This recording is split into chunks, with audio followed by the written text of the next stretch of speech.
what's the balance to be had, if any?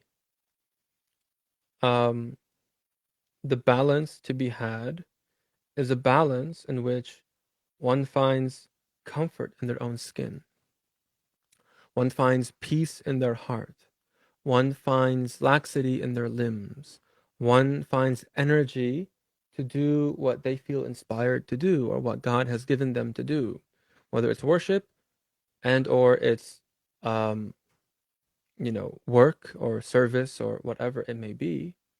Um, you find that you have the faculties available to you.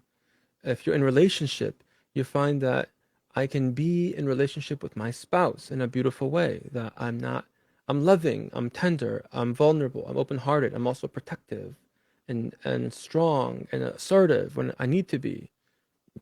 All these different powers within us, these different quwwat, which we can talk about, inshallah ta'ala, we will talk about in future episodes, the different faculties of the body and the soul.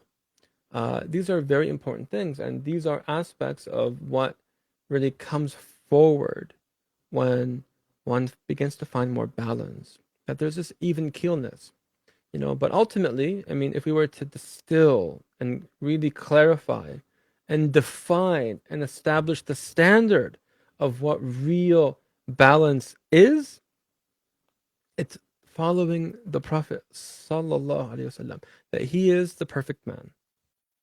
It's not a bypass. He is the perfect man, sallallahu alaihi wasallam, and everything you see in him is perfect. And so, whatever you see in him as a mirror for you, becomes right. The path becomes what you look for. What you look for, and in cultivating that. So, if you see, there's a type of miserliness in me when I look at the Prophet sallallahu alaihi wasallam, who was very generous. So I begin to work on my generosity.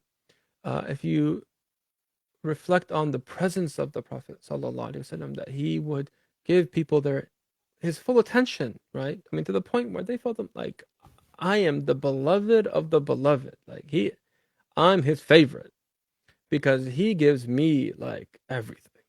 I mean, he is fully with me in a way that people normally aren't and probably weren't even back then. Though I'm sure if a random uh, nomadic Bedouin was to walk into our world now, his presence would probably make us all drunk spiritually, right? Because a pre-modern, human being with presence, with what maybe the youth would call aura. He has aura. Someone has aura. Yeah, the human being, but the Prophet ﷺ, I mean, it's something totally different. So maybe looking at him in that regard as a standard, as a mirror, okay, now you begin to see that in you, and okay, subhanAllah, that becomes something that I have to work on and find my balance in doing so, right? So the standard of the Prophet ﷺ is there.